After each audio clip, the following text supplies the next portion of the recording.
আমি মায়া পটাইতে গেলে ঝামেলা হয়, বুঝি না কেটে ঝামেলা হয়। তো আকাম করতে করতে এবার কামই করে লাইছি, এবার কোনো আকাম করি নাই। আর আমার কাম বলতে আকাম। যাই হোক, তো একদিন আম্মা কইতাছে, তো কিরে তোর বোনের বাড়িতে যাস না, গিয়ে তোর বোনের বাড়িতে কতদিন যাস না, গিয়ে দেওয়াস না। আমি না যাবো না, ভাল লাগে না। ওই যে বিয়ান টিয়ান নাই যায় লাভ আছে, বিয়ান থাকলে না যাইতাম, গিয়ে গল্প টল্প করতাম, বিয়ান নাই যায় লাভ আছে। তো আম্মাকে যাইতে না, আমি না ভাল লাগে না, যাইতাম না।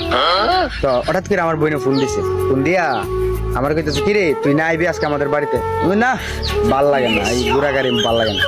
আরে শুন, তোর একটা বেআইন আছে।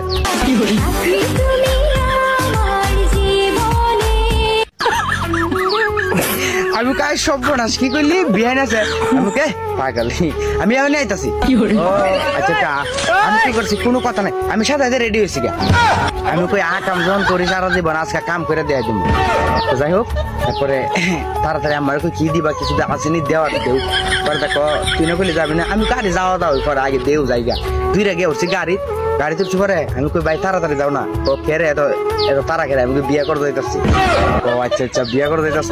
তারপরে গেলাম, যাই এরা বাড়িতে গেছি, গিয়া ঢুকার পরে তা আমি তো শিওর মনে করেন যে বিয়ানিটা পড়াইলাম, কারণ আমি তো পোলা হিসেবে কম না, মায়ে পড়বো না, কে অবশ্যই পড়বো না। তারপরে গিয়ে ঘরে গিয়ে বসে